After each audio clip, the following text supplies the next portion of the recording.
The alarm on my phone buzzed at 6 a.m., not to wake me. I'd been awake for hours, but to officially mark the day. October 17th, my 18th birthday. The air in my small bedroom felt charged, thick with the promise of something ending and something else, something terrifying and free, beginning. For weeks, I'd felt like a coiled spring, counting down not to a party, but to a departure. Today was the day the law said I could walk out the front door and never look back, and I intended to do just that. I lay in the dark, listening to the familiar morning sounds of the house I'd already emotionally vacated. The groan of the pipes as my father, David, started his shower. The faint, melodic humming of my mother, Carol, in the kitchen below, probably preparing her famous silver-dollar pancakes. My favorite, a birthday tradition. For a treacherous second, a flicker of the old hope warmed my chest. Maybe this year would be different. I crushed it immediately. Hope was a liability in this house. It was the currency I'd spent for 17 years, always ending up bankrupt. By 7:30 a.m., the scent of bacon and maple syrup had woven its way upstairs. I dressed carefully in the new jeans and plain gray sweater I'd bought with my own money, a quiet rehearsal for the new identity I was crafting. When I walked into the kitchen, the scene was picture perfect. Sunlight streamed through the bay window onto the farmhouse table, which was set with the nice plates.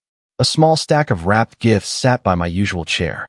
My mother turned from the stove, her smile radiant. "There's the birthday boy," she chirped, wiping her hands on her apron. 18. I can't believe it. My father looked up from his tablet, giving me a firm, approving nod. Man of the house now. Big debt, his standard line, devoid of any real curiosity about what kind of man I might want to be. "Thanks," I said, my voice neutral. I took my seat. For a few minutes, it was almost nice. The pancakes were perfect. My mother fussed. My father asked a perfunctory question about my college applications, already submitted, without their help. I opened the gifts, a new wallet from Dad, for your driver's license, he said, forgetting I'd gotten mine 6 months ago, a blandly fashionable sweater from Mom, and a hefty gift card to a home improvement store from both of them. A not-so-subtle nudge toward a practical trade, their preferred path for me, unlike the academic investment they lavished on my sister. Just as Mom was lighting the candle on a single pancake for me to make a wish, the tornado arrived. Chloe, my 14-year-old sister, thundered down the stairs. Her face was already a thundercloud, her phone clenched in her hand like a weapon. "It's confirmed. Alexa's party is tonight at 7 p.m. at the roller rink," she announced, not a request, but a decree. My mother's smile tightened at the edges. "Honey, we talked about this. That's Leo's birthday dinner. We have the reservation at Mario's for 6:30. Mario's, the old-school Italian place downtown with checkered tablecloths. My choice. The one tradition that was supposedly mine." Chloe's eyes, the same clear blue as our mother's, widened with manufactured devastation. "But Mom, Alexa's party is the event. Everyone is going. If I'm not there, I'm literally dead at school. It's social suicide." She slammed her phone on the table, making the plates rattle. "You said I could go to parties. You promised after the homecoming thing." The homecoming thing was Chloe not being allowed to go to an unsupervised after-party, which had resulted in a 3-day silent treatment that had brought our household to its knees. My parents had capitulated then, as they always did. My father sighed, putting down his tablet. "Carol, the roller rink is on the other side of town. Mario's, then the rink. It's a logistical nightmare. So we skip Mario's." Chloe cried, as if it were the most obvious solution in the world. "We can just order pizza here for Leo. It's not a big deal. He doesn't even like fancy food anyway." She said this looking directly at me, her gaze challenging, knowing. A cold stillness settled over me. I watched my parents exchange a look, the silent, rapid-fire negotiation that had governed our family dynamic for a decade. I saw the calculus in their eyes. One night of disappointment for Leo versus weeks of Chloe's wrath, slammed doors, tearful accusations of being the worst parents ever, and the exhausting emotional labor of managing her moods. My mother turned to me, her expression pleading. "Leo, honey, what do you think? Mario's is always so noisy. We could do a really nice family night here. Your dad could grill those steaks you like." The steaks I liked were my father's favorite, not mine. I looked from her hopeful face to my father's resigned one to Chloe's triumphant smirk. The spring inside me, coiled so tight for so long, finally snapped. Sure, I said, my voice flat, empty. Whatever's easier. The relief that flooded their faces was more insulting than anger would have been. I was being accommodating. I was being the easy one. The good son. See? Chloe beamed, snatching her phone back. He doesn't care. It's just a birthday. She bounced out of the room, already texting her victory. The birthday breakfast continued, but the air had been sucked out of it.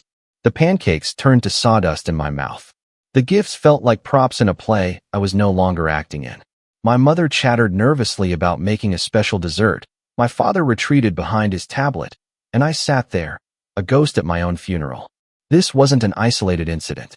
It was the final paragraph in a long, miserable book. I was the afterthought, the low-maintenance child. Chloe was the sun, and our family orbited around her gravitational pull of tantrums, dramas, and demands. My needs were quiet, so they were ignored. My achievements, honor roll, the robotics team captain, the quiet scholarship to a state university I'd secured myself, were met with a distracted "that's nice." Chloe's C+ turned to a B- was cause for a celebratory shopping trip. I had learned to shrink, to make myself smaller and quieter, to avoid rocking the boat that Chloe was constantly capsizing. But turning 18 wasn't just about legality. It was about a silent promise I'd made to myself the day Chloe threw a fit because my acceptance into a summer science program meant Mom couldn't drive her to a friend's pool party. I'd watched my mother apologize to Chloe for the conflict. That was the day I started planning my quiet exit. The plan was simple, elegant, and required the discipline I'd honed from a lifetime of invisibility. Over the past year, I'd gotten a job stocking shelves at a grocery store after school. Every penny was saved. I'd secretly obtained a P.O. box. I'd gathered my documents, social security card for a school project, birth certificate needed for a form. I'd found a room for rent in a shared house near the community college, paid the deposit and first month's rent in cash. A sympathetic guidance counselor, Mrs. Evans, had helped me navigate the financial aid forms without my parents' signatures, using my status as an independent student, which would kick in the moment I turned 18 and moved out. My bags, a single large duffel and a backpack, were already packed and hidden in the hollow space behind the removable panel in my closet, a spot I discovered as a kid hiding from Chloe's rages. The birthday celebration that evening was a grotesque parody of family. My father burned the steaks on the grill while fielding calls from work. My mother was frantic, trying to make a birthday cake from a box mix while also helping Chloe pick out an outfit for her party. Chloe, in a stunning display of narcissistic generosity, had declared I could come to the roller rink too. Some of my friends have cute older brothers, she'd said, as if bestowing a great honor. I declined, saying I had a headache. They barely protested. By 6:15 p.m., they were a whirlwind of activity, Chloe screeching about a missing glittery hair clip, my mother searching, my father sighing loudly about traffic. At 6:30, they piled into the car, a cacophony of last-minute stress. "We won't be late," my mother called out, already half distracted. "There's ice cream in the freezer. Happy birthday, sweetie." The door slammed. The house fell into a profound, beautiful silence. I stood in the living room, listening to the sound of their car fade away. I didn't feel anger. I felt a profound, chilling clarity. I moved with efficient calm. I retrieved my bags from the closet. I left my phone, the one on their family plan, charging on my bedside table. In its place was a cheap burner phone I'd purchased. I took one last look at my room. The posters for bands they thought were too loud, the model rockets they'd never watched me launch, the shelf of science trophies gathering dust. No nostalgia, only the quiet recognition of a prison cell. On the kitchen island, I left a note. Not a dramatic, angry letter. Something simple, final, and unassailable. Mom and Dad, I've moved out. I am safe. I will be in touch when I'm ready. Please do not look for me. Leo. I didn't mention Chloe. Her name didn't belong in my farewell. She was their problem now. I slipped out the back door, into the cool October twilight. I walked 3 blocks to where my coworker, Mark, was waiting in his beat-up Civic, engine running. He didn't ask questions, just nodded. "You good, man?" "I will be," I said, and for the first time all day, I believed it. The new room was small, with beige walls and a window that looked out onto a parking lot. It was the most beautiful place I'd ever seen. It was mine. That first night, I lay on the unfamiliar bed, surrounded by the silence of my own choices, and slept more deeply than I had in years. The next morning, I powered on the burner phone. A cascade of notifications from my old number would be waiting, but I didn't check. I had rehearsed this. I sent a single text to my parents' numbers from the new phone. This is Leo. I am safe and I need space. I will contact you in 1 week. If you try to find me or report me missing, I will delay contact for 1 month. Respect my boundaries. Then I blocked their numbers. The following week was a masterclass in self-preservation. I started my new life with military precision. I enrolled in community college classes for the spring semester, using my financial aid. I picked up more hours at the grocery store. I explored the city by bus, learning its rhythms. I said little to my housemates, polite but distant. The loneliness was a physical ache sometimes, a hollow where the chaotic noise of family used to be. But the peace was a balm. For the first time, my nervous system wasn't constantly braced for the next crisis, the next dismissal, the next demand that I shrink myself for Chloe's comfort. After exactly 1 week, I unblocked my mother's number and called. She answered on the first ring, her voice raw with tears and a new, frantic energy I'd never heard directed at me. Leo? Oh my God, Leo, where are you? Are you hurt? We've been sick with worry. Your father is out of his mind. The police said they can't do anything since you're an adult and left a note. But Mom, I interrupted, my voice calm. I'm fine. I'm safe. I have a place to live and I'm enrolled in school. A stunned silence. School? What school? How are you paying for it? Leo, this is insanity. You need to come home right now. We can talk about this. If this is about your birthday, we are so sorry. Chloe feels terrible. I almost laughed. Chloe felt terrible? Unlikely. She probably felt victorious, having the full, undiluted attention of our parents now. This isn't about one birthday, Mom, I said, the words steady. This is about every birthday. Every science fair you missed. Every time I was told to be the bigger person. Every time my feelings were negotiable and Chloe's were law. I'm not coming back. She began to cry in earnest, a messy, gulping sound. We didn't know you felt that way. You never said anything. And there it was. The ultimate abdication. The child's responsibility to articulate their neglect. I shouldn't have had to shout to be heard over a tantrum, I said quietly. I'm going to hang up now. I will call you again in 2 weeks. Do not try to find me. Leo, wait. Your sister. I ended the call. I powered the phone off. The control I had over the connection, over the narrative, was intoxicating. Over the next month, a new pattern emerged. I'd call every 2 weeks, brief, factual updates. I was healthy, I was working, I was attending class.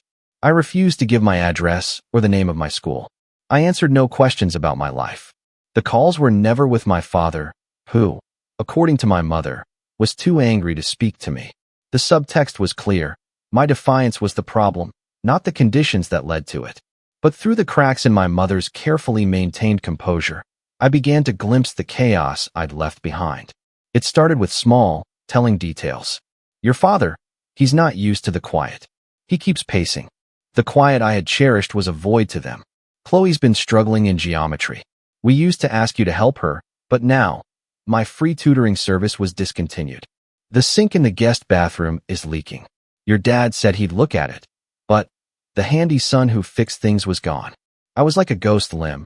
They could still feel where I was supposed to be, performing all the quiet, unnoticed functions that kept the household running.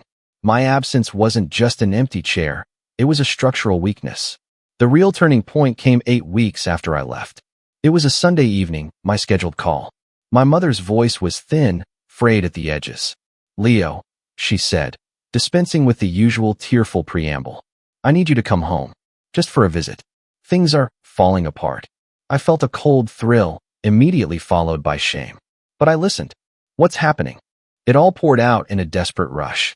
Chloe, with no one to act as a buffer or a contrasting, easy child, had escalated. Her tantrums were no longer effective against parents who were shell-shocked and grieving, so she'd turned outward. She'd been suspended from school for vaping in the bathroom. She'd maxed out my mother's credit card on online shopping. She'd gotten into a screaming match with my father, calling him a failure because he couldn't fix me. My father, it seemed, was not handling it well. The man who'd always projected unflappable authority was crumbling. He'd missed deadlines at work. He and my mother were fighting. Really fighting, not the tense silences of before, about parenting, about money, about me. The perfect family image they'd curated for their social circle was developing very public cracks. My mother's friends had stopped asking about me. The pity in their eyes was too much to bear. "We didn't realize," she whispered, the confession tearing out of her. "We didn't realize how much you did. How much you held things together just by being you. We took you for granted, Leo. We were wrong. Please." The apology I'd waited a lifetime for had finally arrived. It didn't bring elation. It brought a profound, weary sadness. They weren't sorry for the pain they'd caused me. They were sorry for the consequences they were now suffering. "I'm not coming home, Mom," I said, my voice softer than I intended. "But I'll think about a visit. Under my conditions. In a public place. Just you and me." A month later, I met her at a neutral coffee shop downtown. She looked older, her once impeccable style slightly rumpled. The conversation was stilted, painful. She talked about therapy, for Chloe. She talked about trying. For the first time, she asked about my life and listened to the answers without trying to redirect the conversation to Chloe's latest drama. It was a start. Not a reconciliation, but a recognition. I never moved back. I built a life. I did well in college, eventually transferring to a university on a full scholarship for engineering. I made friends who liked me for my dry humor and my reliability, not because they were forced to live with me. I fell in love with a kind, quiet woman named Maya who had also escaped a chaotic family. We understood each other's silences. My relationship with my parents is a careful, distant thing. We see each other a few times a year. The dynamics are different. They are cautious around me, as if I'm a fragile, volatile thing. In a way, I am. I have zero tolerance for the old patterns. The first time Chloe tried to pull a "but Leo's being mean" routine during a tense family dinner, I simply stood up, put my coat on, and said, "I'll see you next time." I left. They were stunned into silence. It never happened again.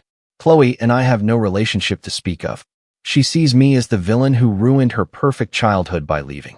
I see her as a tragic product of the system my parents created. I feel no hatred, only a distant pity. Sometimes, on my birthday, I feel an echo of that old, hollow ache. But then I look around at the life I've built. The small apartment filled with books I chose, the cat sleeping on my lap, the text from a friend about meeting for a beer, and the ache fades. They canceled my birthday to keep the peace. I canceled my membership in their family to find my own. Their perfect family didn't just crash. It was revealed to have always been a fragile shell, and I was the load-bearing wall they never noticed until I was gone. My revenge wasn't in shouting or destroying. It was in walking away quietly, building a life of quiet contentment, and letting the empty space I left behind speak louder than any tantrum ever could.